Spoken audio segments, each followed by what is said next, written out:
Hi, I'm Cassandra. I was sitting in my cramped studio apartment in Millfield, staring at a $2.3 million inheritance check that should have changed my life, when my brother Damien burst through my door demanding I sign it over to him. "You don't deserve Dad's money," he sneered, waving legal papers. "I built the family empire while you played artist." That's when I pulled out my phone and said, "Funny you mention empire, because I have something to show you about who really owns Hartwell Industries." After 47 phone calls, 3 law firms, and 1 corporate board meeting, let's just say Damien's empire crumbled faster than his arrogance. Before we jump back in, tell us where you're tuning in from. And if this story touches you, make sure you're subscribed, because tomorrow I've saved something extra special for you. The knock on my apartment door came at exactly 9:47 a.m. on a Tuesday morning in October. I remember the time because I was staring at my phone watching the missed calls pile up. 17 from Damien, 12 from his wife Priscilla, and 3 from someone named Theodore Grimsby at Grimsby Associates Law Firm. I'd been avoiding them all for exactly 6 days ever since the reading of our father's will. The knocking grew more aggressive.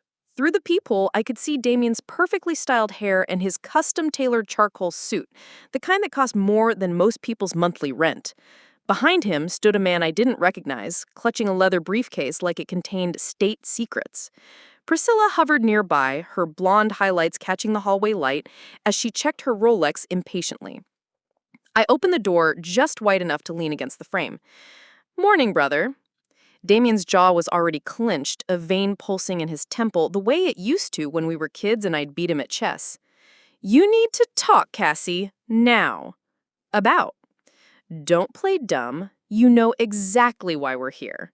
He pushed past me into my tiny living space, his designer shoes clicking against the worn hardwood floors. The stranger followed, setting his briefcase on my thrift store coffee table with the reverence of a priest placing a holy relic on an altar. My apartment was everything Damien's penthouse wasn't. Cluttered canvases leaned against exposed brick walls, paintbrushes soaked in mason jars filled with turpentine, and half-finished sculptures claimed every available surface. The morning light filtered through paint-stained windows, illuminating the chaos of my creative life. Priscilla wrinkled her nose as she stepped inside, her Jimmy Choos navigating around my art supplies like they were landmines. "How do you live like this?" I ignored her, focusing on Damien. "You have 5 minutes. The stranger cleared his throat. "Ms. Hartwell, I'm Theodore Grimsby, your brother's attorney. We're here regarding your father's estate." I already knew what this was about. 6 days earlier, I'd sat in the mahogany-paneled office of Whitmore & Sons, our family's law firm for 3 generations, listening to Mr. Whitmore read our father's final wishes. The numbers still echoed in my head. $2.3 million to Cassandra Hartwell, plus a controlling stake in several investments I'd never heard of. To Damien, the golden child who had spent 15 years climbing the corporate ladder at Hartwell Industries, Dad had left exactly $1 and a handwritten note that simply said, "You already took what wasn't yours." Damien had stormed out before the reading finished. I'd sat there in shock, trying to process how the father who had barely spoken to me in 5 years had somehow remembered I existed. Now, watching my brother's face turn red as he struggled to control his temper, I realized he'd spent the last week plotting this visit. "The will is a mistake," Damien said, his voice tight. "Dad wasn't in his right mind. Alzheimer's, dementia, something. You know it, I know it, and any court will see it." I leaned against my kitchen counter, arms crossed. Dad's medical records show no signs of cognitive decline. He passed every competency test with flying colors right up until his heart attack. "Because you manipulated him," Priscilla interjected, her voice shrill. "You played the poor, struggling artist, made him feel guilty about not supporting your little hobby." My little hobby had actually been paying my bills for the past 3 years, but I didn't bother correcting her. Grimsby opened his briefcase and pulled out a thick document. "Ms. Hartwell, we're prepared to make you a generous offer. Sign over your inheritance rights to your brother, and we'll ensure you receive a fair settlement. Say $50,000. That's more money than you've probably ever seen." I couldn't help but laugh. 50,000 out of 2.3 million? You didn't earn it, Damien spat. I've been running Hartwell Industries for a decade. I've tripled the company's value, expanded into 6 new markets, employed hundreds of people. What have you done? Splashed paint on canvas and called it art? The familiar sting of his dismissal hit me, the same tone he'd used when we were teenagers and he'd mock my drawings, or when I graduated art school and he'd asked when I was going to get a real job. But something was different this time. Maybe it was the inheritance, or maybe it was the way he'd barged into my home making demands, but I felt a spine of steel forming where there had been only doubt. You're right about one thing, I said quietly. You have been running Hartwell Industries. The question is, under whose authority? Damien's confident smirk faltered for just a moment. What's that supposed to mean? I walked to my desk, where my laptop sat among scattered sketches and half-empty coffee cups. 6 days of research had given me quite an education about my family's business empire. Tell me, brother, who do you think actually owns the company you've been running all these years? I do, obviously. Dad transferred ownership to me when he retired. Interesting. I clicked open a folder on my desktop. Because according to the corporate filing records I pulled yesterday, the majority shareholder of Hartwell Industries isn't Damien Hartwell. It's Riverside Holdings, LLC. And according to the LLC documentation, I paused, watching his face drain of color. The sole owner of Riverside Holdings is our late father, Vincent Hartwell. The silence in the room was deafening. Priscilla's mouth hung open. Grimsby's pen had stopped moving across his legal pad. And Damien, my arrogant older brother who'd spent years telling everyone how he'd built the family empire, looked like he'd just been punched in the stomach. "That's impossible," he whispered. "Oh, but wait, it gets better." I turned the laptop screen toward them. Because as of 6 days ago, when Dad's will was read, ownership of all his assets, including Riverside Holdings, transferred to his primary beneficiary. I smiled sweetly. That would be me. Damien lunged forward, grabbing the edge of my desk. "You're lying. You're making this up." "Am I?" I pulled out my phone and held it up. "Want to know what I've been doing instead of answering your calls? I've been making some calls of my own, 47 to be exact, to corporate liars, to the Secretary of State's office, to the board members you think answer to you. Turns out they've been very interested to learn who their new boss is." The color had completely drained from Damien's face. Behind him, Priscilla sank into my paint-splattered armchair like her legs had given out. "So, here's what's going to happen," I continued, standing up slowly. "You're going to take your liar and your wife and your threats, and you're going to leave my apartment. Then you're going to start treating me with the respect due to the person who now controls your entire career." Damien opened his mouth, but no words came out. For the first time in 32 years, my big brother was speechless. I walked to the door and held it open. "Oh, and Damien, next time you want to have a conversation about my inheritance, you might want to call first. After all, I'm going to be very busy learning how to run a company." The door slammed so hard my easel trembled, sending my latest painting sliding toward the floor. I caught it just in time, my hands still shaking from the confrontation. Through the thin walls of my Millfield apartment, I could hear Damien's voice echoing in the hallway, sharp and bitter as he barked orders at poor Theodore Grimsby. "This isn't over, Cassie. Not by a long shot." I set the painting down carefully, my mind reeling from what had just happened. 20 minutes ago, I was a struggling artist living paycheck to paycheck, mixing my own paints because the good ones cost too much. Now, apparently, I owned a multi-million-dollar company that my brother had been running like his personal kingdom for over a decade. My phone buzzed against the coffee table. A text from Damien. "You have no idea what you're getting into. Dad chose me for a reason. You'll destroy everything he built." I stared at the message, feeling the familiar knot of self-doubt forming in my stomach. Maybe he was right. What did I know about running a corporation? I could barely manage my own finances, living on ramen noodles and hope most months. The closest I'd come to business was selling my paintings at the weekend farmers market in downtown Millfield. But then I remembered the look on his face when I'd mentioned Riverside Holdings. Pure panic. The kind of fear that only comes when someone realizes their carefully constructed lies are about to collapse. I walked to my kitchen window, which offered a view of the alley behind Romano's Pizza and the rusted fire escape that had been my inspiration for a series of urban decay paintings last spring. This cramped apartment had been my refuge for 3 years, ever since I moved back to Millfield after art school. It wasn't much, but it was mine. Unlike the sprawling Hartwell estate where I'd grown up feeling like a ghost hunting someone else's castle, my laptop chimed with an email notification. The sender made my breath catch. v.hartwell@hartwellindustries.com, my father's old email address. The timestamp showed it had been sent 3 weeks ago, just days before his heart attack. The subject line read, "For Cassandra, open only after reading of will." My fingers hovered over the trackpad. I clicked open the email. My dearest Cassie, if you're reading this, then the will has been read and you're probably sitting in that cluttered apartment of yours, wondering why your old man left you everything when your brother has been running the show for so long.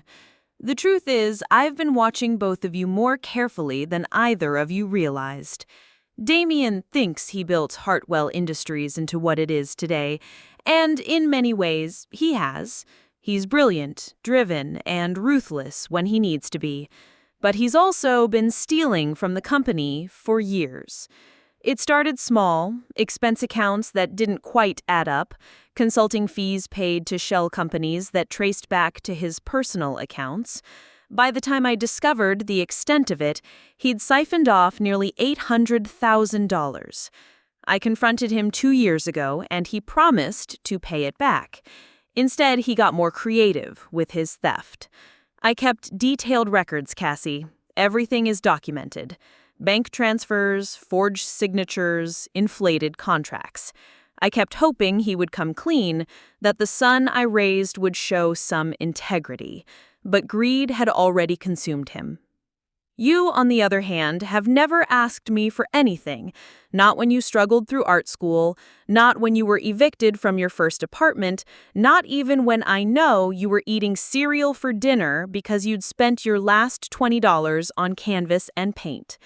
You have something Damien lost long ago: honor. The company files you need are in the safe behind my office portrait. The combination is your mother's birthday. Use what you find wisely. I'm sorry I wasn't a better father to you, sweetheart. I was so focused on building an empire that I forgot to nurture the one child who didn't want to inherit it. Make me proud. All my love, Dad. I read the email 3 times before the words fully sunk in. Dad had known. He'd known about Damien's theft, and he'd been protecting the company the only way he could, by leaving it to someone he trusted not to destroy it. My phone rang, jolting me from my thoughts. The caller ID showed Whitmore & Sons Law Firm. Miss Hartwell, this is Jonathan Whitmore. I hope I'm not calling at a bad time. No, it's fine. What can I do for you, Mr. Whitmore? His voice carried a weight I hadn't noticed during the will reading. Your brother has been in contact with our office, making some rather aggressive demands about contesting the will. He's also been asking very specific questions about your father's mental state in his final months. I closed my laptop and paced to the window. What kind of questions? The kind that suggest he's building a case for undue influence or diminished capacity. Miss Hartwell, I need you to know that your father came to me 6 months ago, very much in his right mind, and specifically requested that I prepare additional documentation to protect his assets from what he called internal threats. The words hit me like ice water. Internal threats? He was very concerned about certain financial irregularities at Hartwell Industries. He asked me to prepare a comprehensive audit trail and ensure that all legal ownership structures were ironclad. Your father was many things, Miss Hartwell, but he was not a man who left anything to chance. I thought about the safe behind Dad's office portrait. about the files he'd mentioned in his email. "Mr. Whitmore, I need to ask you something, and I need you to be completely honest with me. How much trouble is my brother in?" A long pause. "That depends entirely on what you choose to do with the information your father left you. But, Miss Hartwell, if your brother is planning to challenge this will, you're going to need more than just good intentions to fight him. He has resources, connections, and a very expensive legal team." After the call ended, I sat in my empty apartment, staring at the inheritance check that was still lying on my coffee table where Damien had demanded I signed it over. The numbers seemed surreal. $2,300,000, more money than I'd ever imagined having. But it wasn't really about the money, was it? It was about 15 years of being dismissed, overlooked, and treated like the family disappointment. It was about watching Damien climb higher while stepping on everyone beneath him, including our father. It was about justice for a man who tried to do right by his company and his daughter, even if he'd been too proud to say it while he was alive. I picked up my phone and scrolled through my contacts until I found the number I was looking for. Rebecca Santos had been my roommate in art school, but she traded her paintbrushes for a law degree and now worked for one of the most prestigious corporate law firms in the state. "Becca, it's Cassie. I know it's been a while, but I need help. How much do you know about corporate embezzlement?" Rebecca's voice came through the phone crisp and professional, but I could hear the concern underneath. "Cassie, corporate embezzlement isn't a parking ticket. If what you're telling me is true, your brother could be looking at serious federal charges. Are you absolutely certain about these allegations?" I clutched the phone tighter, pacing between my easel and the kitchen counter. "I have my father's email detailing $800,000 in theft. He says he has documentation." "Where's this documentation now?" "In a safe behind his office portrait. The combination is my mother's birthday." I paused, realizing the enormity of what I was suggesting. "Rebecca, I need to get into that office." "Cassie, listen to me carefully. If you are now the legal owner of the company, you have every right to access that office. But if your brother has been running things for 15 years, he's not going to just hand over the keys. You need to be smart about this." Before I could respond, my phone buzzed with another call. Damien's name flashed on the screen. I let it go to voicemail, but within seconds, he was calling again. "He's calling me," I told Rebecca. "Don't answer. Not yet. Let me make some calls first. I have contacts at the Securities and Exchange Commission who—" My apartment buzzer rang, sharp and insistent. Through my window, I could see a black Mercedes parked outside my building, its engine still running. My stomach dropped. "Rebecca, he's here, at my apartment. Don't let him in, Cassie. I'm serious. Don't engage with him until we have a better understanding of the legal landscape." But as I approached my intercom, I could hear voices in the hallway. My neighbor, Mrs. Chen, was talking to someone, her voice carrying that polite but worried tone she used when discussing her grandson's grades or her husband's doctor appointments. "Oh, yes, she's a lovely girl, very quiet. Always pays her rent on time. 3rd floor, apartment 3B. My blood ran cold. Damien hadn't buzzed up. He'd charmed his way past the building's security like he charmed his way through every obstacle in his life. The knock came exactly 30 seconds later. Not the aggressive pounding from this morning, but a measured, controlled rap that somehow felt more threatening.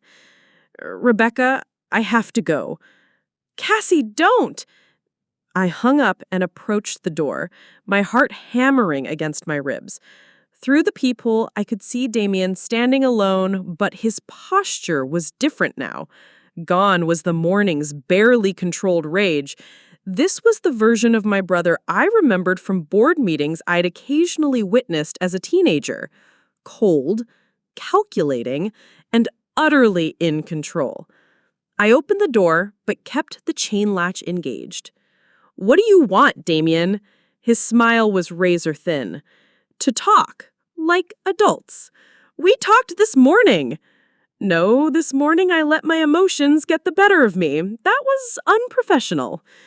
He adjusted his tie, a gesture I'd seen him make countless times before delivering bad news to someone. "May I come in? I think you'll want to hear what I have to say." Against every instinct Rebecca had tried to drill into me during our brief conversation, I unlatched the chain, Damien stepped inside, and this time he moved through my space differently, not with the dismissive arrogance of the morning, but with the careful attention of someone cataloging evidence. "You've done well for yourself." Though we both knew my apartment was barely 600 square feet of controlled chaos. Dad always said you had Mom's eye for seeing beauty in unexpected places. The mention of our mother hit exactly where he'd intended. "Don't. I'm not here to fight, Cassie. I'm here to help you understand what you've inherited." He gestured toward my couch. "May I?" I remained standing, arms crossed. "You have 5 minutes."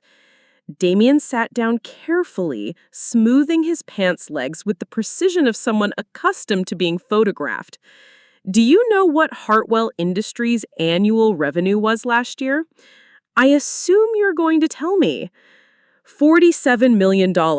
We employ 322 people across 4 states. Our pension fund manages retirement security for nearly 1,000 former employees. Our charitable foundation donated over $2 million to local nonprofits last year alone. He paused, letting the numbers sink in. This isn't just about money. It's about responsibility. I thought about my father's email, about $800,000 stolen from the company that supported all those people. And you think I'm not responsible enough to handle that? I think you're an artist. A good one, from what I can see. He nodded toward my latest painting, an abstract piece inspired by the way morning light hit the brick wall outside my window. But running a corporation requires a specific skill set. It requires relationships built over decades, institutional knowledge, and frankly, a level of ruthlessness that I'm not sure you possess. You mean the kind of ruthlessness that lets someone steal $800,000 from their own family's company? The words hung in the air like smoke from a house fire. Damien's mask didn't slip, but something shifted behind his eyes. "I'm not sure what you're referring to." "Dad's email, the one he sent me 2 weeks before he died, the one where he detailed your theft." Now the mask cracked just slightly. "Dad was sick, Cassie. The stress of running the company, Mom's death, his own health issues. In his final months, he became paranoid, seeing conspiracies where none existed. The email was very detailed. Bank transfers, shell companies, inflated consulting fees." Damien stood up abruptly, his composure finally fracturing. "You don't understand what you're playing with. Every business has gray areas, creative accounting, necessary flexibility in how funds are allocated. What Dad saw as theft was simply modern corporate management." $800,000 worth of modern corporate management? That money was reinvested into the company's growth, every penny. I expanded our market share, doubled our client base, and increased profitability by 300%. If I took some liberties with expense classifications, it was for the greater good of the business. I stared at my brother, watching him justify theft as business strategy, with the same smooth confidence he'd used to explain away my broken toys when we were children. "So, you did steal it?" "I borrowed against future profits. There's a difference." "Not according to the law." Damien's phone buzzed, and he glanced at it with obvious relief. "I have to take this." He stepped toward my window, speaking in low, urgent tones to whoever had called. I caught fragments. "She knows about the transfers and..." need to accelerate the timeline. When he hung up, his entire demeanor had changed.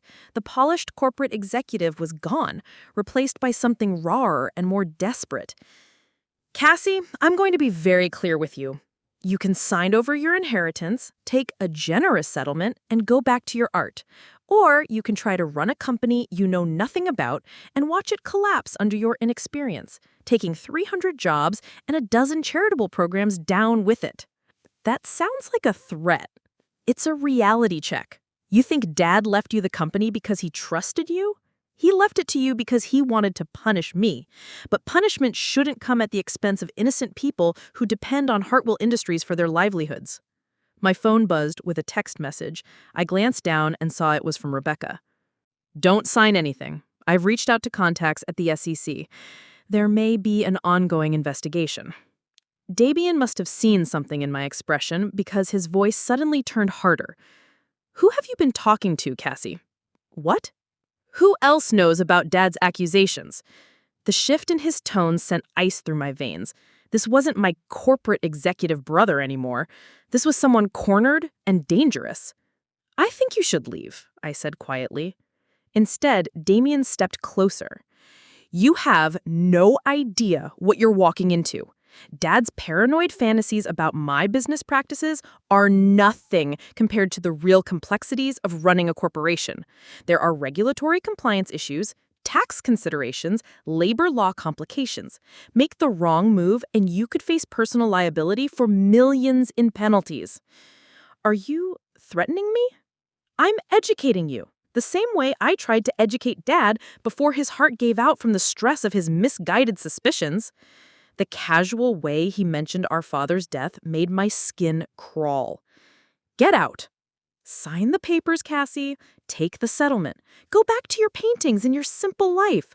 Because if you try to run Hartwell Industries, I promise you, you'll destroy everything Dad actually built, and I won't let that happen. He moved toward the door, then paused. Oh, and Cassie, that safe behind Dad's portrait, I had the combination changed 6 months ago. Dad's memory wasn't what it used to be. Sometimes old men forget where they put things. The door closed behind him with a soft click, but the threat lingered in my apartment like the smell of burnt coffee. I sank onto my couch, my hands shaking as I called Rebecca back. He was here. And Rebecca, I think he changed the combination to Dad's safe. Rebecca arrived at my apartment 43 minutes later, carrying a leather messenger bag and wearing the kind of determined expression I remembered from our college days when she'd tackle impossible art history papers. She'd traded her paint-stained jeans for a sharp navy suit, but her dark hair was still pulled back in the same messy bun she'd worn during our all-night study sessions. "Show me everything," she said without preamble, setting her bag on my coffee table and pulling out a yellow legal pad. I handed her my laptop with Dad's email still open. She read it twice, making notes in the precise handwriting that had made her the envy of every professor we had ever had. When she finished, she looked up at me with an expression I couldn't quite read. "Cassie, this email is dated 3 weeks before your father's death, but the metadata shows it was actually composed 6 months ago. He scheduled it to send automatically after the will reading." What does that mean? It means your father wasn't just documenting your brother's theft. He was planning for this exact scenario. This wasn't a desperate man's final confession. This was a strategic move by someone who knew exactly what he was doing. My phone buzzed with yet another call from Damien. Rebecca glanced at the screen. How many times has he called since this morning? 23 times. He's also sent 14 texts. Classic intimidation tactic. He's trying to overwhelm you into making an emotional decision. I'm going to call someone who might be able to help us. My mentor from law school, Sarah Chen, works for the FBI's white-collar crime division. While Rebecca made her call, I found myself staring at the inheritance check on my coffee table. The numbers still seemed surreal, but they'd stopped feeling like a blessing and started feeling like a target painted on my back. "Sarah's on her way," Rebecca said, hanging up. "She wants to see that email and hear everything your brother said during his visits today. Cassie, I need to ask you something, and I need you to think carefully before you answer. Do you believe your father's death was natural? The question hit me like ice water. What are you suggesting? Your brother just told you that your father's heart gave out from the stress of his suspicions about the embezzlement. But men don't typically die from stress alone, especially men in good health. Your father was what, 62? 61. He had his annual physical 2 months before he died.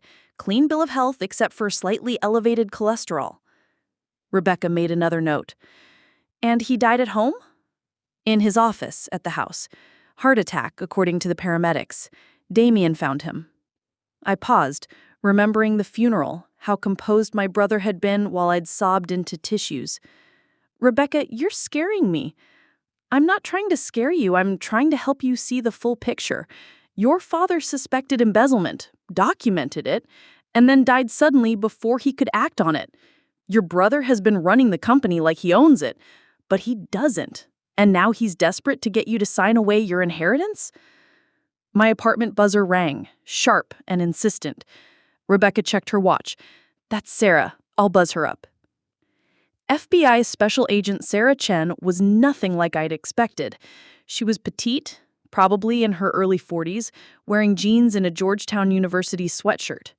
She carried a worn letter briefcase and had the kind of calm, observant demeanor that made me want to confess things I'd never done.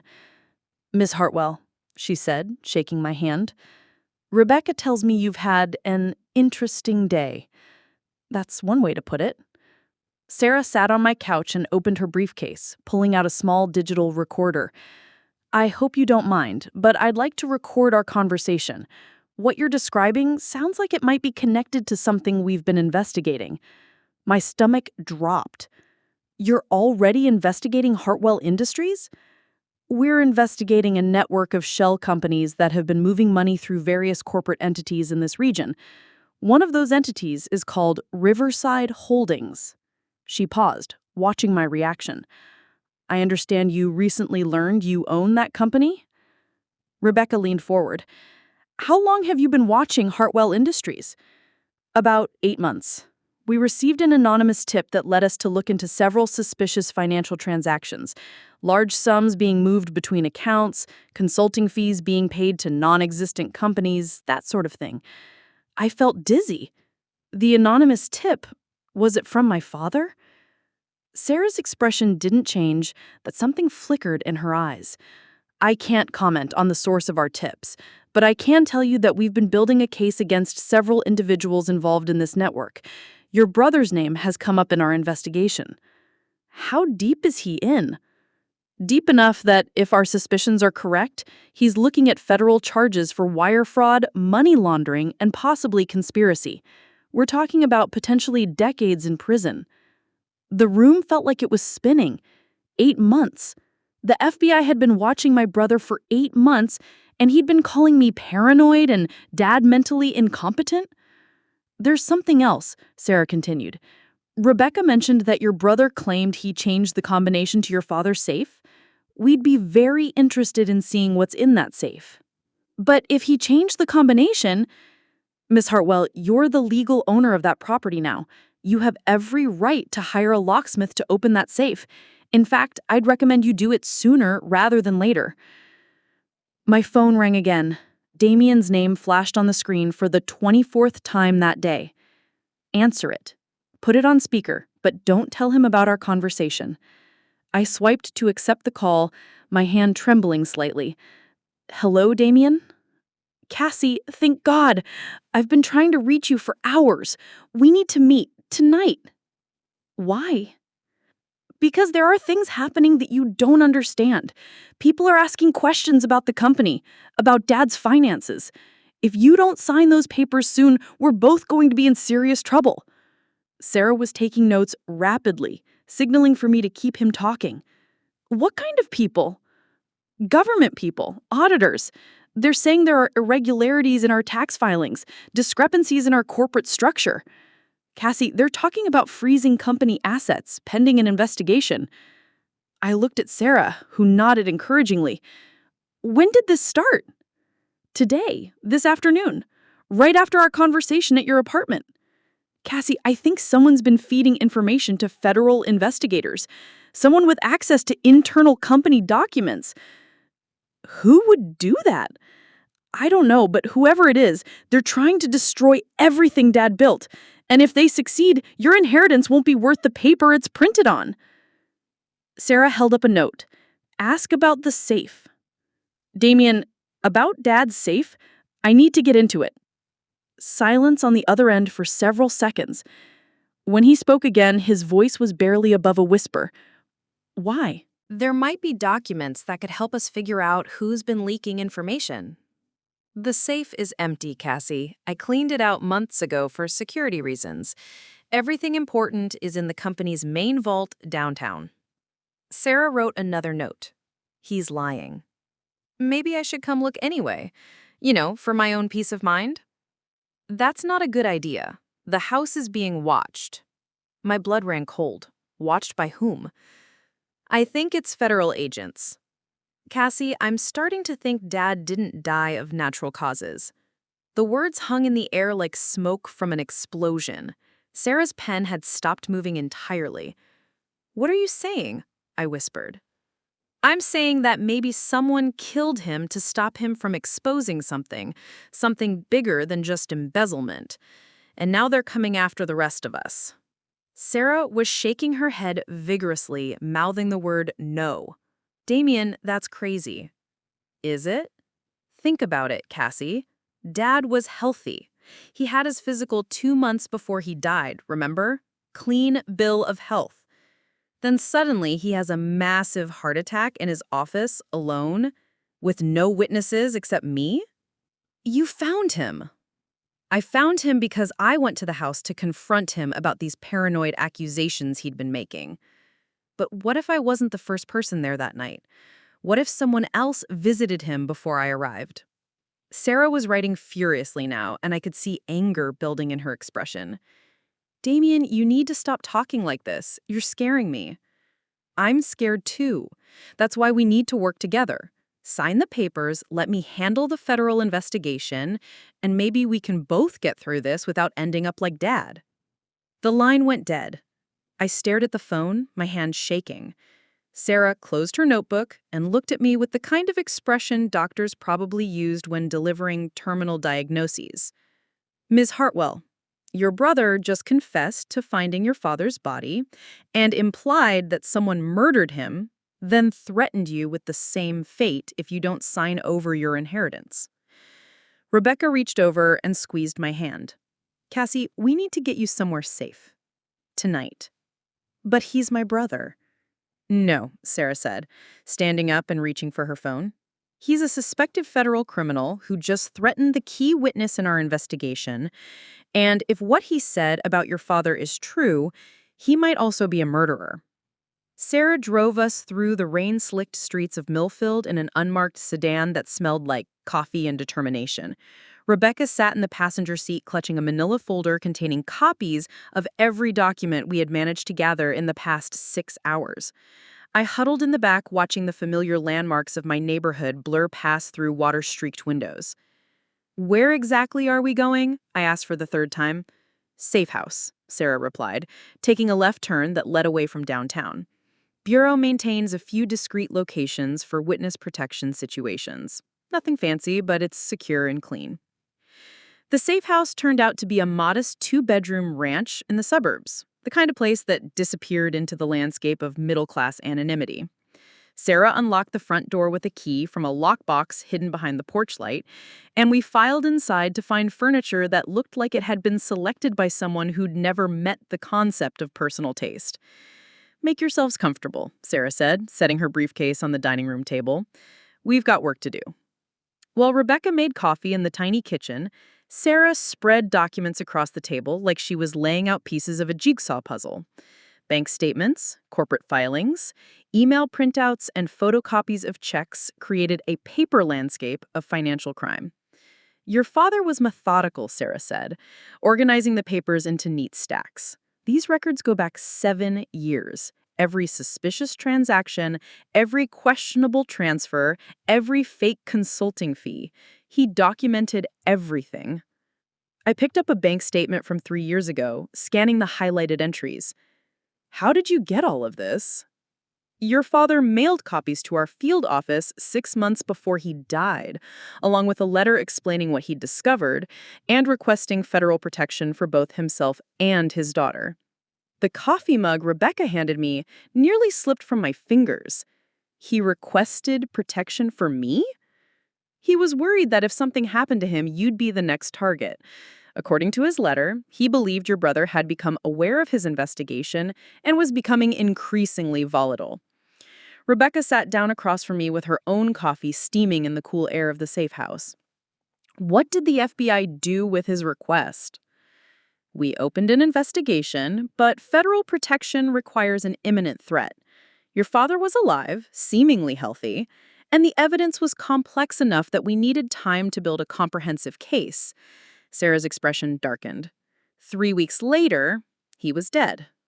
I stared at the documents scattered across the table, each piece representing another betrayal, another lie my brother had built his success upon. These consulting fees to Meridian Advisory Group, I've never heard of that company. Because it doesn't exist. Not really. It's a shell company your brother created to funnel money from Hartwell Industries into his personal accounts. The address listed for Meridian Advisory is a UPS store in downtown Millfield. The phone number goes to a voicemail box that's never been set up. Rebecca leaned over to examine the bank records. How much are we talking about total? Sarah pulled out a calculator and began adding figures. Based on what we've documented so far, approximately $1.7 million over 7 years. But that's just what your father was able to trace. There are probably other schemes we haven't uncovered yet. The number hit me like a physical blow. I had been living in a studio apartment, eating ramen noodles and rationing art supplies, while my brother had been stealing enough money to buy a house. Several houses. There's something else, Sarah continued, pulling out a folder I hadn't seen before. We obtained a warrant to access your brother's phone records after his call to you this afternoon. He's made 47 calls in the past 6 hours. 47? Rebecca set down her coffee with a sharp clink. To whom? Lawyers, accountants, business associates, and several numbers we're still trying to identify. But the pattern suggests someone in full panic mode, trying to coordinate damage control across multiple fronts. Sarah opened the folder and spread out a timeline printed on FBI letterhead. Look at this sequence. At 2:17 p.m., 17 minutes after hanging up with you, Cassandra, your brother called Harold Westbrook at Pinnacle Accounting. That conversation lasted 22 minutes. At 2:41, he called his attorney, Theodore Grimsby. Then at 3:15, he made a call to Cayman National Bank. The Cayman Islands? I felt sick. Offshore banking, probably moving money out of reach of federal seizure. At 3:33, he called someone named Marcus Valdez. We're still identifying Mr. Valdez, but the number traces to a prepaid phone purchased with cash in Miami 6 months ago. Rebecca was kicking notes on her legal pad. That sounds like someone who specializes in making people disappear, yes. Sarah's voice was matter-of-fact, but I caught the underlying tension. Which is why you're not going back to your apartment tonight. My phone, which had been mercifully quiet for the past hour, suddenly rang. All three of us stared at it like it might explode. Priscilla's name appeared on the screen. Answer it, Sarah said, reaching for her own phone. I'm going to record this. I swiped to accept the call and put it on speaker. Hello, Priscilla. Cassie, thank God. My sister-in-law's voice was high and strained, completely different from the composed socialite who'd stirred in my apartment that morning. Where are you? Damien is going crazy looking for you. I'm safe. Why? Because there are FBI agents at the house. They have a search warrant. They're going through everything. Dad's office, Damien's files, even my jewelry box. They said something about money laundering and federal charges. I looked at Sarah, who nodded encouragingly. What did Damien tell you about all this? He said it's all a misunderstanding, that someone's been feeding false information to the government. But Cassie, they found things. Documents hidden in the walls of Dad's office. A second safe behind the bookshelf that none of us knew existed. My heart raced. What was in the second safe? I don't know. They wouldn't let us see. But one of the agents said something about video recordings and bank records. Cassie, what's going on? What aren't you telling me? Sarah was writing rapid notes. Second safe, video evidence. Priscilla, I need you to listen to me very carefully. Where is Damien right now? He left about an hour ago, said he had to meet with lawyers, but Cassie, before he left, he was acting strange. He kept asking if you knew where you were, if you'd called me, if you'd said anything about meeting with anyone. Did you tell him anything? I told him I hadn't heard from you since this morning, but he didn't believe me. He went through my phone, checked my call history and text messages. He's never done anything like that before. Rebecca leaned closer to the phone. Priscilla, this is Rebecca Santos, Cassie's friend. Are you alone right now? Yes, why? Because I think you should come stay with us tonight. If the FBI is searching your house and your husband is acting erratically, you might not be safe there. A long pause. You think Damien would hurt me? Sarah took the phone. Mrs. Hartwell, this is FBI Special Agent Sarah Chen. Your husband is under federal investigation for multiple felonies. People in his situation sometimes make desperate decisions. I'd recommend you gather some essentials and meet us at a location I'm going to text you. I can't. He'll know I'm gone. The line went dead. Sarah immediately dialed a number on her own phone. This is Chen. I need units to 847 Oakwood Drive immediately. Possible domestic situation involving a federal suspect. While Sarah coordinated with local police, Rebecca and I stared at each other across the table covered in evidence of my brother's crimes. This is really happening, I said quietly. Yeah, it is. Rebecca reached across the table and squeezed my hand. But Cassie, look at all this evidence. Your father didn't just suspect your brother was stealing. He built an airtight case against him. Video recordings, hidden bank accounts, documented theft patterns. Your brother isn't just going to lose the company, he's going to prison. Sarah ended her call and rejoined us at the table. Local PD is en route to check on Priscilla, but we need to focus on what we learned from that call. There's a second safe with video recordings. That changes everything. How? Because if your father was recording conversations in his office, we might have evidence of your brother's crimes in his own words. Maybe even evidence related to your father's death. I thought about all the times I'd seen Damien in Dad's office over the years. The hushed conversations, the tense meetings that would end abruptly when I walked by. Dad always said the office was the heart of the business. He conducted all his important meetings there. Including confrontations with your brother about the embezzlement, Rebecca added. Sarah was already reaching for her phone again. I need to call the search team and make sure they prioritize that second safe. If there are recordings in there, they could be the key to everything. As Sarah made her call, I found myself staring at a photograph tucked between the bank statements. It was from last Christmas, taken at the annual Hartwell Industries holiday party. Dad stood in the center, flanked by Damien and Priscilla, with me off to one side like an afterthought. Everyone was smiling, but now I could see something in Dad's eyes I'd missed at the time. Not happiness, but resignation.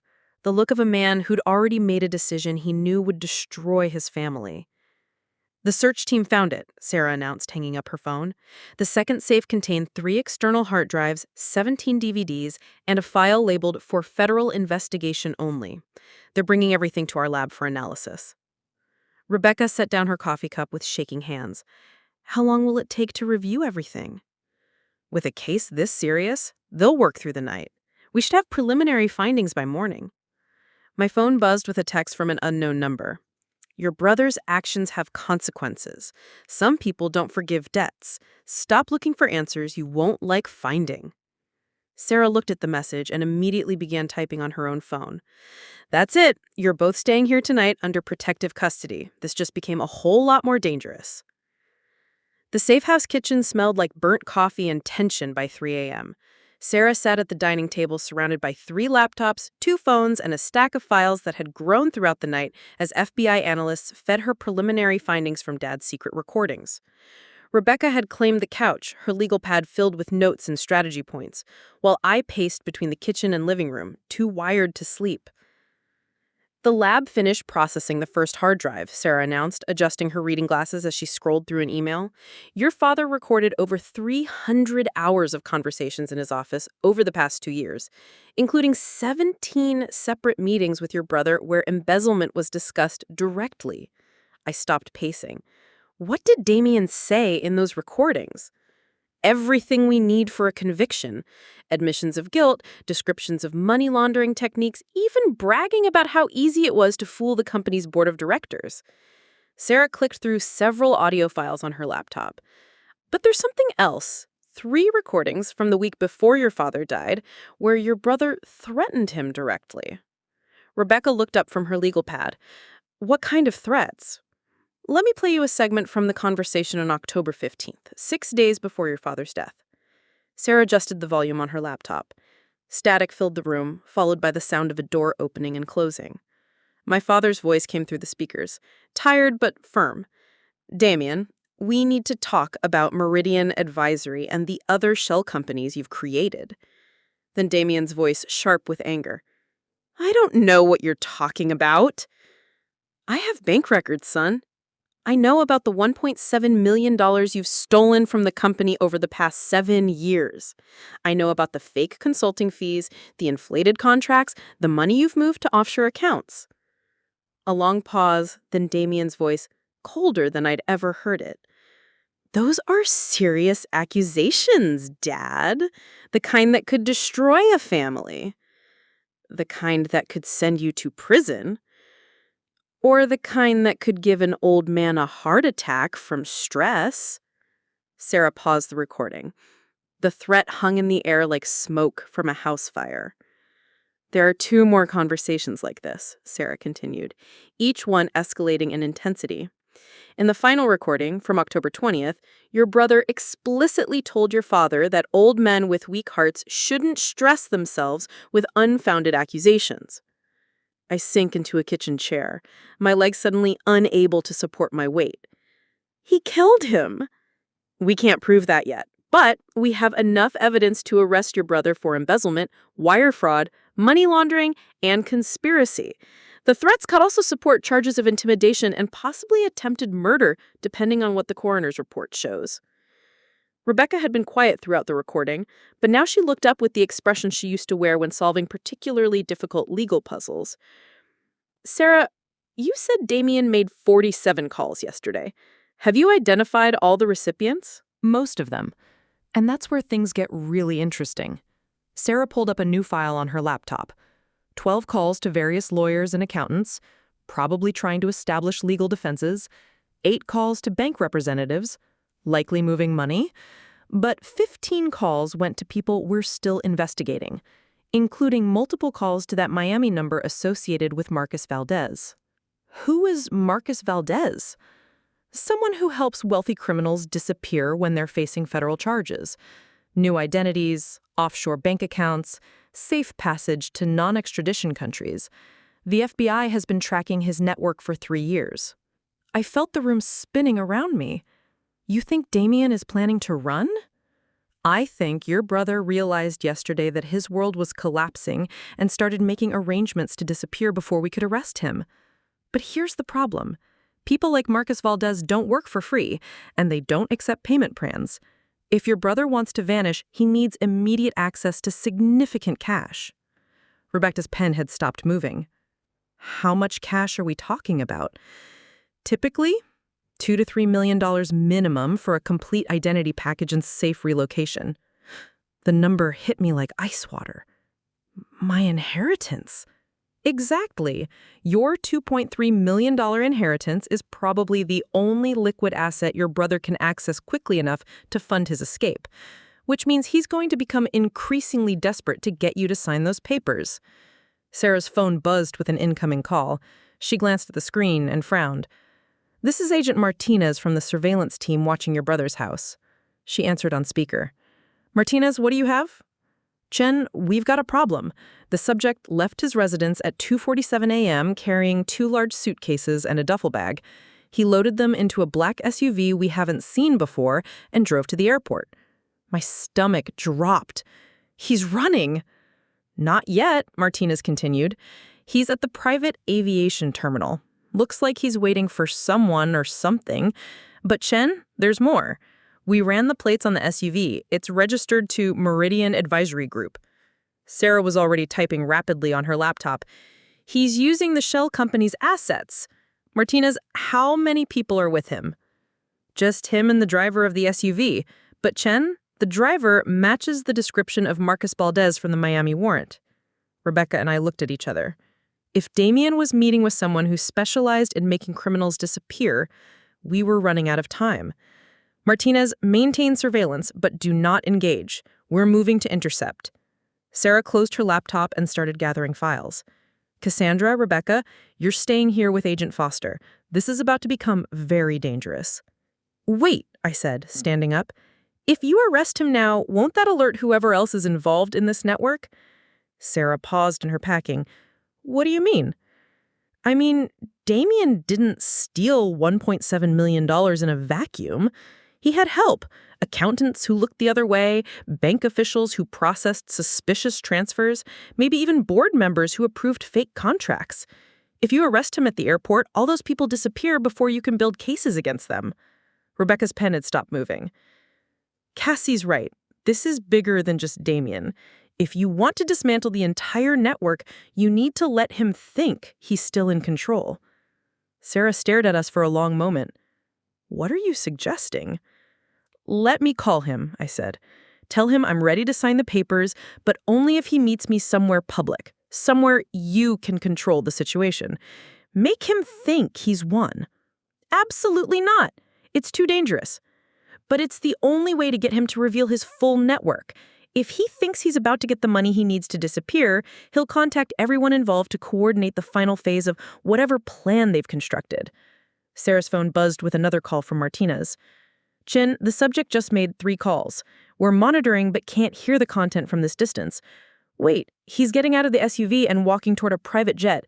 This is happening now. Rebecca grabbed my arm. Cassie, if you call him and he's already at a plane, he might just leave. You could be giving him exactly what he needs to escape. Or I could be giving the FBI exactly what they need to catch everyone involved in this conspiracy. I picked up my phone, Damien's contact information glowing on the screen. Sarah, how long would it take you to get to the airport? 15 minutes with lights and sirens. And how long to set up surveillance equipment to record whatever conversations he has? If we move fast, maybe 5 minutes once we're on site. I looked at both of them, feeling the weight of the decision. Call him, Rebecca said quietly, but make him come to you, not the other way around. Sarah was already reaching for her radio. All units, this is Chin. We're implementing the honeypot protocol. Subject thinks he's about to receive payment, but we're controlling the meeting location. She looked at me. Cassandra, you call your brother and tell him you've reconsidered. Tell him you want to meet at the downtown Hartwell Industries office in 2 hours to sign the papers. Make it sound like you're scared and desperate. What if he doesn't believe me? Then we arrest him at the airport and hope we've gathered enough evidence to convict his co-conspirators. But if he does believe you, we get the chance to record every conversation he has with his network while he coordinates what he thinks will be his final victory. I dialed Damien's number, my hands shaking as the phone rang. He answered on the first ring, his voice tight with controlled desperation. Cassie, where the hell are you? I'm scared, Damien. The FBI came to my apartment. They said you were involved in some kind of money laundering scheme. I don't know what to believe anymore. A pause. Where are you now? I can't tell you over the phone, but I've been thinking about what you said yesterday, about the 300 jobs and the charitable programs. I don't want to be responsible for destroying all of that. Are you saying you'll sign the papers? I'm saying I want to meet with you and go over everything one more time, but it has to be somewhere I feel safe, somewhere public. Another pause, longer this time. In the background, I could hear the distant sound of jet engines. The Hartwell Industries office, 2 hours. Bring the papers, bring your lawyer, and Damien, bring answers to all my questions about what Dad really discovered. Cassie, 2 hours, Damien. Don't make me change my mind again. I hung up and looked at Sarah. He's coming. The Hartwell Industries building stood like a glass monument to corporate success in downtown Millfield's business district. 23 floors of steel and ambition reaching toward a gray October sky. I had only been inside twice in my adult life. Once for Dad's retirement party, and once for his funeral reception.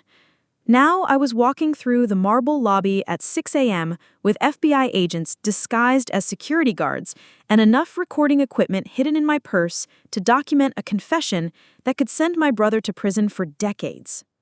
Sarah's voice crackled through the nearly invisible earpiece tucked behind my hair. Remember, keep him talking. The longer he explains his plans, the more evidence we gather about his co-conspirators. The elevator rode silently to the executive floor, my reflection multiplying in the polished steel doors. I looked pale, which probably helped sell the story that I was a frightened woman desperate to escape a situation she didn't understand. The truth was more complex. I was terrified, but not of losing money. I was terrified of learning exactly how far my brother had fallen into darkness. Damien was already waiting in Dad's office when I arrived. He stood behind the massive oak desk that had once been our father's command center, framed by floor-to-ceiling windows that offered a panoramic view of the city. He'd changed out of his expensive suit into jeans and a black sweater, the kind of anonymous clothing someone might wear when disappearing. 2 leather suitcases sat beside the door. "You look tired," he said as I entered. The concern in his voice sounded genuine, which somehow made everything worse. "I haven't slept. The FBI agents, the questions, the implications about Dad's death. Damien, I need you to tell me the truth about everything." He gestured to the chair across from the desk. "Sit down, Cassie. I'll explain everything." But before I could move, his phone rang. He glanced at the screen and held up one finger. "I have to take this. It's important." "Damien, we agreed. Just give me 2 minutes." He answered the call, turning slightly away from me. "Marcus, what's the status on the transfer protocols?" I sat down slowly, trying to keep my expression neutral while my earpiece picked up every word. Sarah's voice whispered in my ear. "He's talking to Valdez.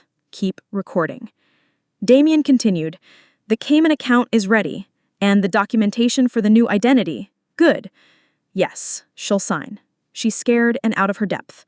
This will be over within the hour." A pause, while he listened to something I couldn't hear.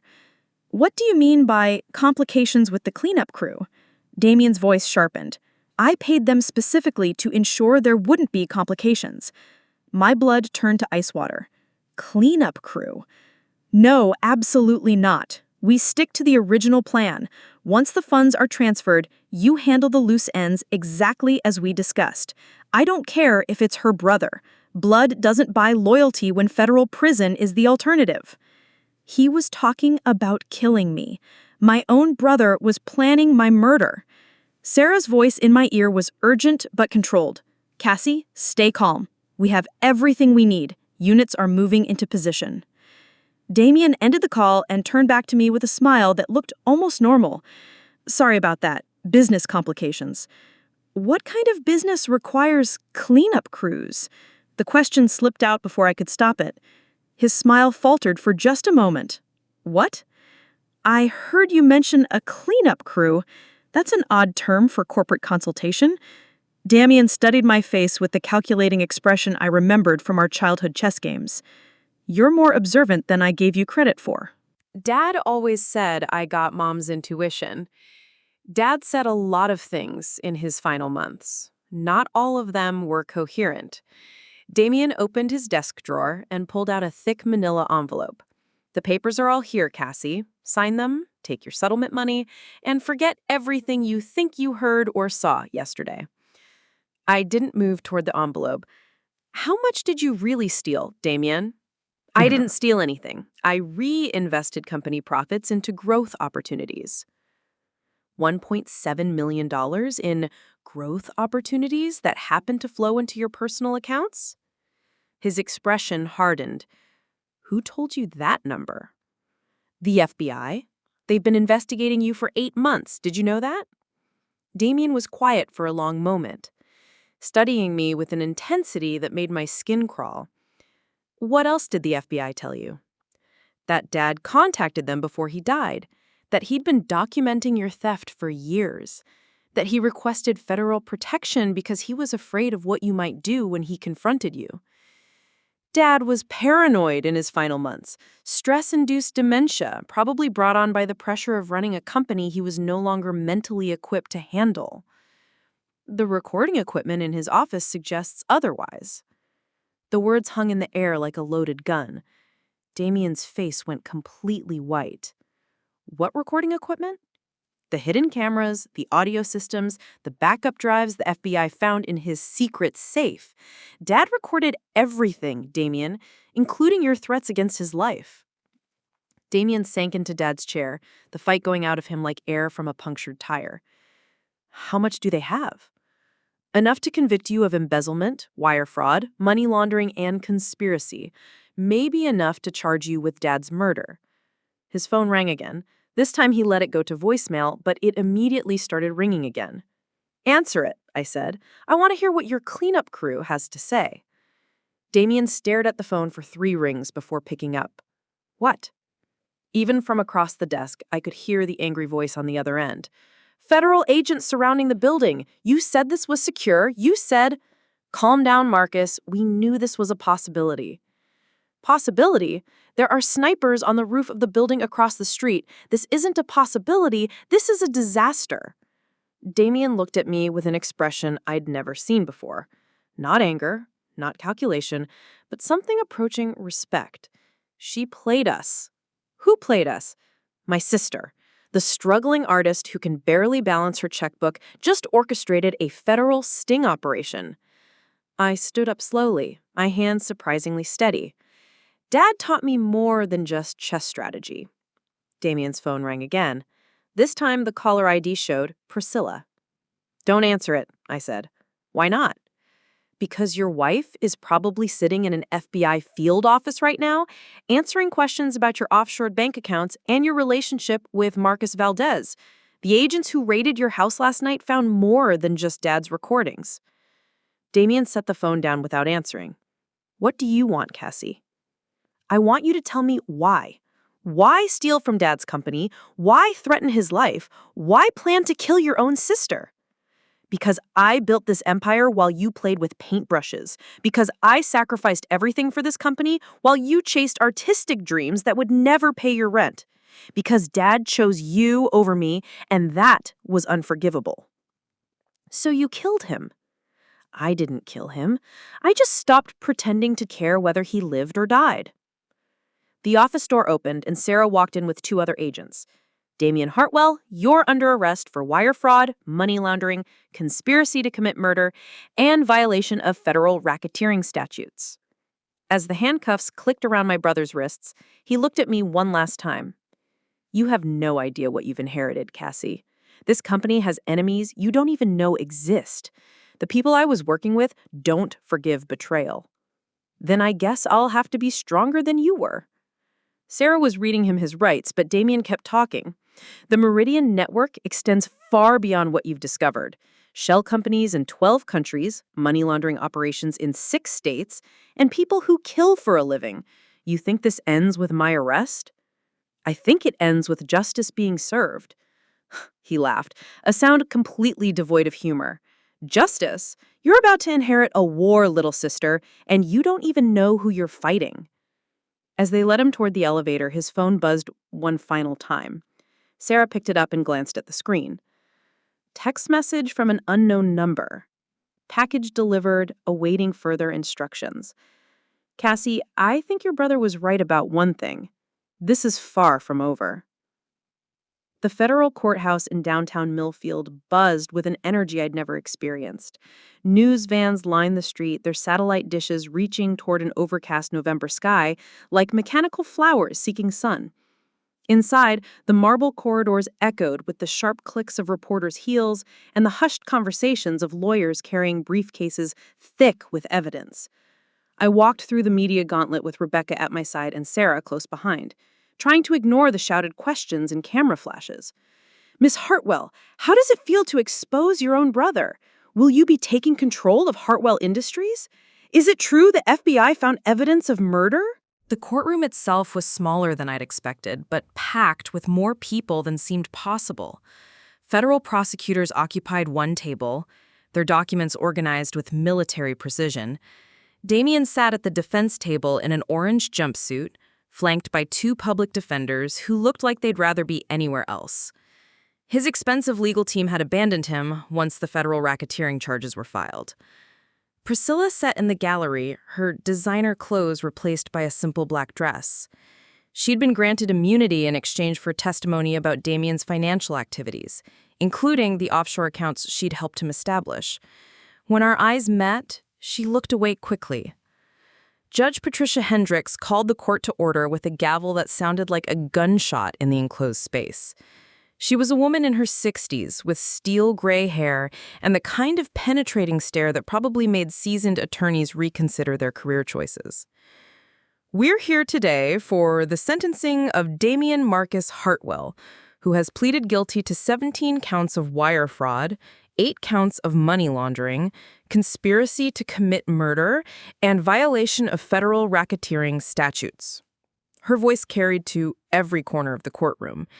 Before I impose sentence, I'll hear victim impact statements. The prosecution called me first. I walked to the podium on legs that felt disconnected from my body, clutching the statement I'd written and rewritten a dozen times over the past 3 weeks. Your Honor, my name is Cassandra Hartwell, and I'm the daughter of Vincent Hartwell and the sister of the defendant. I looked directly at Damien, who was staring at his hands. 3 months ago, I thought I was just a struggling artist living paycheck to paycheck. I had no idea that my brother had been systematically stealing from our family's company, or that he'd threatened our father's life when confronted about his crimes. My voice grew steadier as I continued. The evidence showed that my brother stole $1.7 million over 7 years. But the financial theft was nothing compared to the theft of trust, of family bonds, of the security my father should have felt in his own home. The recordings the FBI recovered revealed that my brother threatened an elderly man's life because that man had the courage to expose his crimes. I paused, looking around the courtroom at the faces of Hartwell Industries employees who'd come to witness their former executive's downfall. My father died believing his son might kill him rather than face justice. No parent should die with that fear. No family should be destroyed by greed, and no company should be used as a personal bank account by someone entrusted with its stewardship. Judge Hendricks nodded for me to continue. But this case is about more than my family's tragedy. During the investigation, the FBI uncovered a network of shell companies and money laundering operations that extended far beyond Hartwell Industries. My brother's crimes enabled other criminals to hide stolen money, avoid taxes, and fund illegal activities. The ripple effects of his actions harmed people I'll never meet and damaged institutions I'll never know about. I took a breath, feeling the weight of 3 months of investigation, testimony, and sleepless nights. Your Honor, I don't ask for revenge. I ask for justice. I ask for a sentence that acknowledges the scope of these crimes and sends a message that family names and corporate positions don't protect anyone from the consequences of their choices. When I returned to my seat, the prosecutor called Agent Sarah Chen to present the government's findings. Your Honor, this investigation uncovered one of the most sophisticated financial crime networks we've encountered in this district. Mr. Hartwell's shell company, Meridian Advisory Group, was connected to 12 other fraudulent entities across 6 states. The total amount laundered through this network exceeded $23 million. Sarah clicked a remote, and a diagram appeared on the courtroom's display screen showing the web of companies, bank accounts, and cash flows that Damien had helped create. More troubling, Your Honor, is the evidence suggesting Mr. Hartwell's involvement in witness intimidation and conspiracy to commit murder.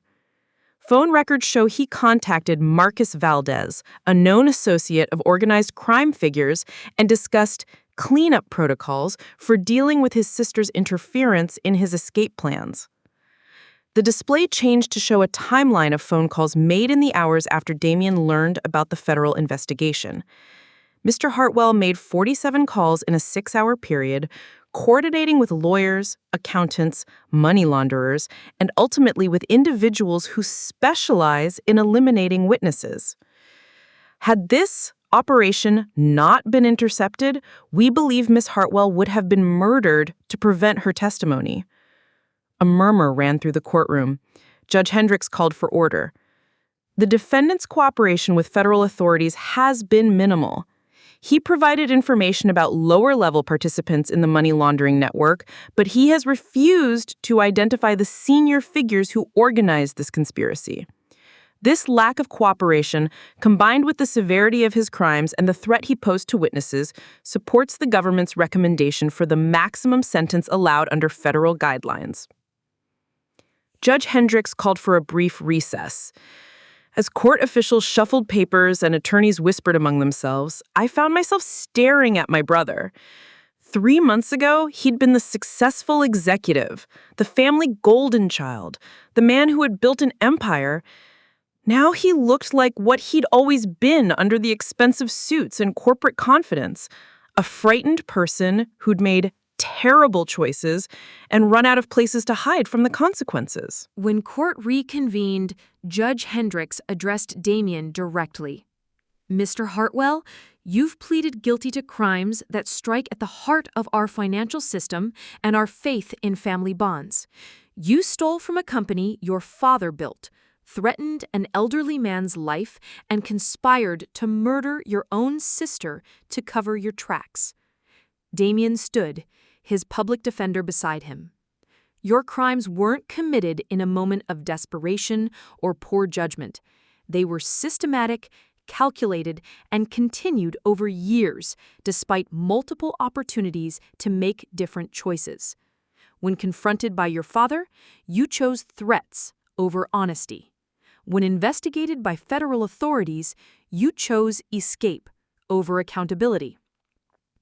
The judge paused, consulting her notes. The financial harm you caused can be measured and, to some extent, repaired. The institutional damage to Hartwell Industries can be addressed through new leadership and oversight. But the human cost of your actions, the fear you instilled in your father, the betrayal of your sister's trust, the corruption of family bonds, these harms are irreparable. Judge Hendricks looked directly at Damien.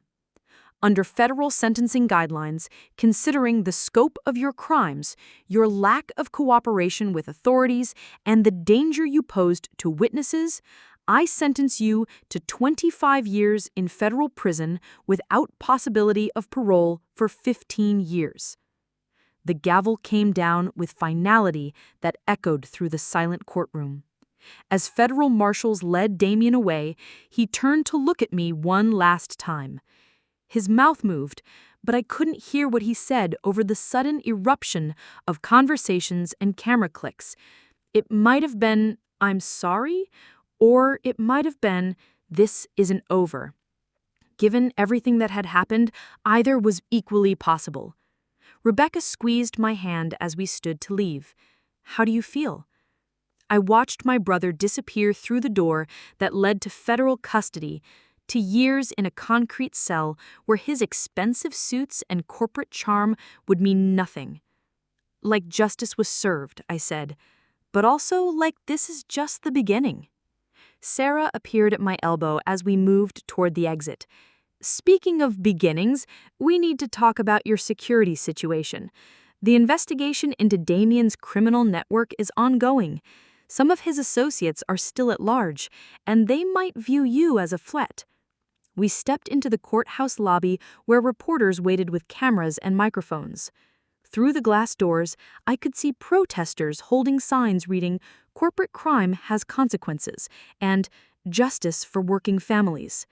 "Miss Hartwell," a reporter called out, "what's next for Hartwell Industries?" I paused at the courthouse steps, looking out at the crowd of employees, journalists, and curious onlookers who'd gathered to witness the conclusion of a case that had dominated local news for months. Hartwell Industries will continue operating under new leadership and with full cooperation with federal oversight. The 300 families who depend on the company for their livelihoods deserve better than what they've received.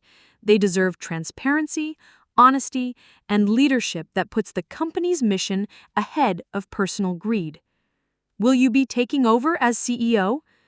I thought about my cramped apartment, my paint-stained easel, the simple life I'd built for myself, away from corporate boardrooms and family expectations.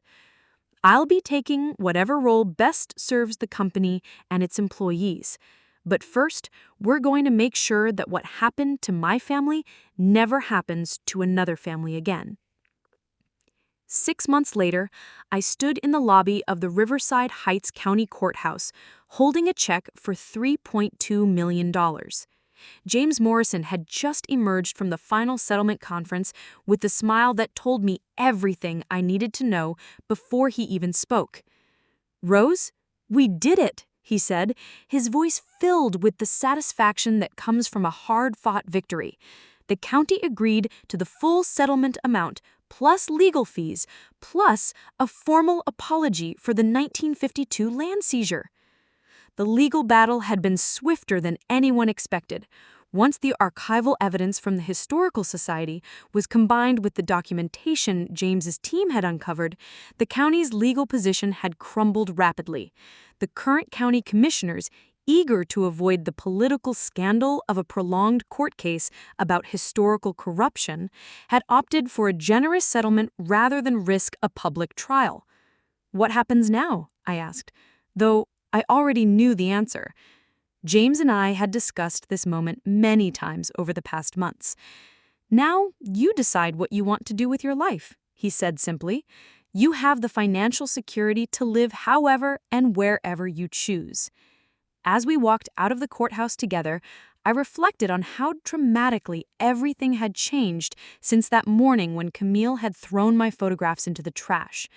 The documentary about my case had aired 3 months ago, sparking a statewide conversation about elder rights and family manipulation.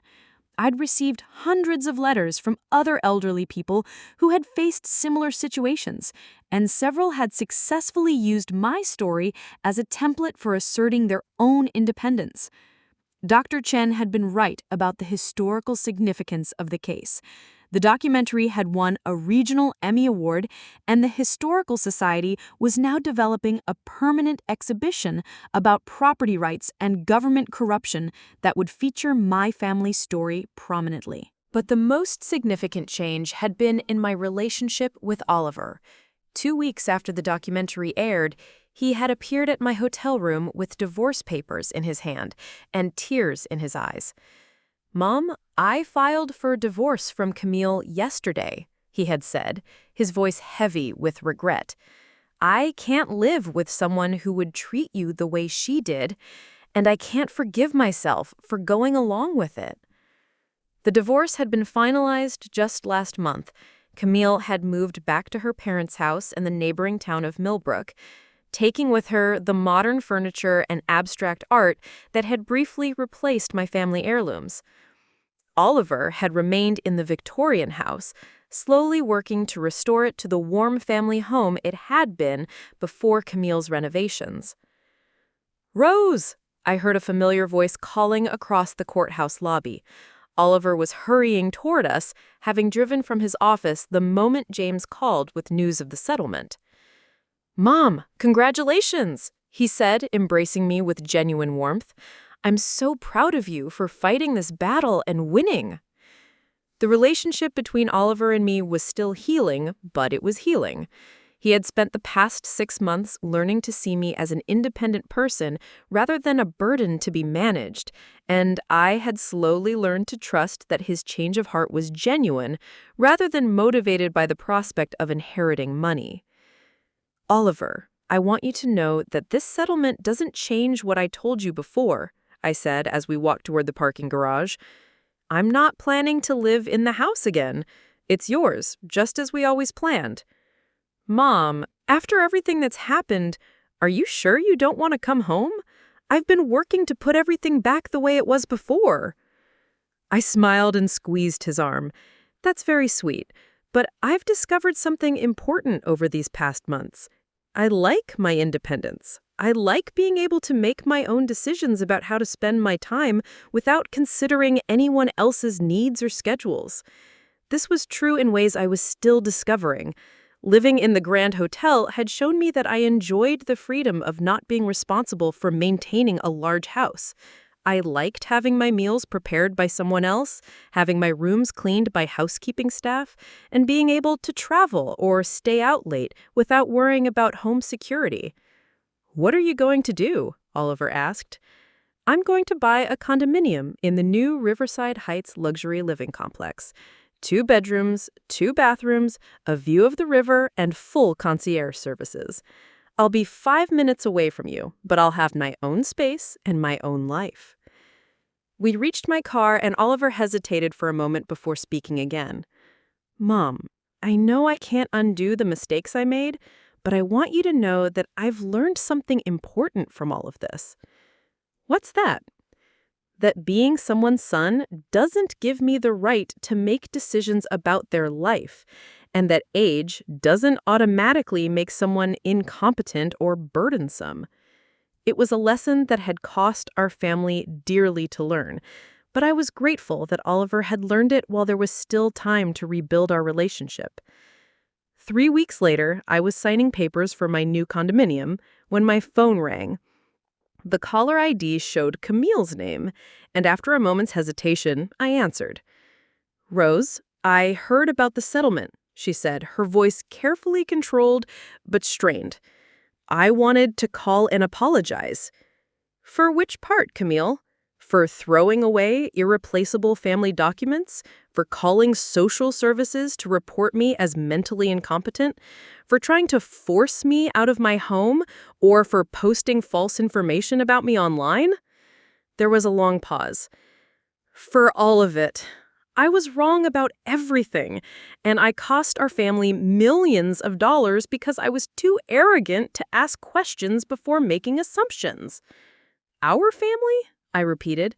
"Camille, you divorced yourself out of this family when you chose your convenience over my dignity." "I know, and I know you probably can't forgive me, but I wanted you to know that I understand now what I did wrong." "What do you understand that you did wrong?" I asked. "I treated you like you were already dead. I acted like your life and your memories and your independence didn't matter because you were old. I convinced myself that I was helping you, but really I was just trying to get you out of the way so I could have the life I wanted without inconvenience." It was a more honest assessment than I had expected from her. "And what made you realize this?" "Watching the documentary," she admitted. "Seeing how other families talked about their elderly relatives and recognizing that I had become exactly the kind of person I always said I would never be." "Camille, I appreciate your apology, but understanding what you did wrong doesn't undo the consequences. Those photographs can never be replaced. The months of stress and humiliation can't be erased. And most importantly, the trust between us can't be rebuilt." "I know," she said, her voice thick with tears. "I just wanted you to know that I realize what I lost. Not just the money, but the chance to be part of a family with someone who had lived through so much history and had so much wisdom to share." After hanging up with Camille, I sat in my new condominium's living room, looking out at the Riverside River and thinking about forgiveness. I didn't hate Camille anymore. The anger had burned out of me during the legal battle. But I also didn't feel obligated to absolve her or welcome her back into my life. Some damage is simply too extensive to repair, and some lessons come too late to matter. A month after moving into my new home, I received an unexpected visitor. Dr. Chen arrived at my door with a manila envelope and an excited expression. "Rose, you're not going to believe this," she said, settling into my living room with barely contained enthusiasm. "We've been contacted by the Smithsonian Institution. They want to acquire some of the documents from your great-grandfather's case for their collection on American land rights and government corruption." I opened the envelope to find a formal letter from the National Museum of American History expressing interest in displaying Ezra Whitmore's surveyor's notes and correspondence as part of a traveling exhibition about property rights in small-town America. They're offering a substantial donation to the Historical Society in exchange for the right to display copies of the documents, Dr. Chen continued. And they want to interview you about the modern implications of your case for their oral history project. The Smithsonian wants to interview me? Rose, your story has become a case study in elder law schools across the country. The combination of historical injustice and modern family manipulation illustrates several important legal and social issues that scholars are studying. As I read through the Smithsonian's letter, I realized that my great-grandfather's fight for justice had finally achieved something he could never have imagined. His careful documentation of corruption and his refusal to give up had ultimately led to not just financial compensation for our family, but to educational resources that might help other families avoid similar conflicts.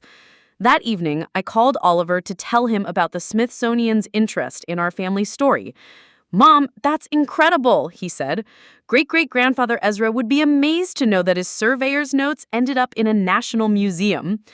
I think he'd be amazed by a lot of things about how this story ended.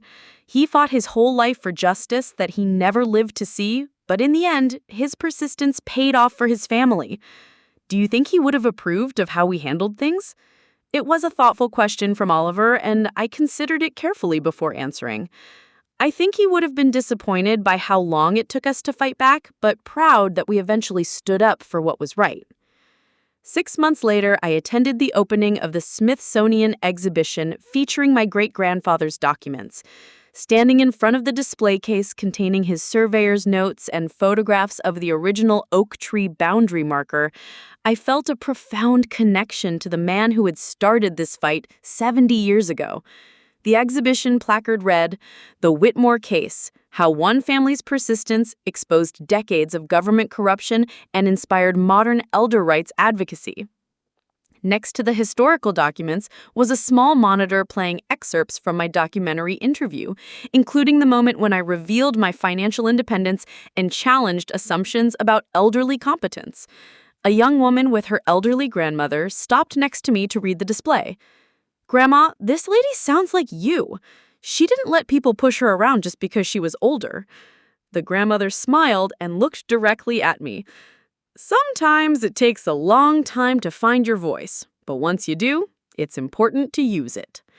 As I walked through the rest of the exhibition, surrounded by the stories of other Americans who had fought for their rights against overwhelming odds, I reflected on how much my life had changed in 2 years.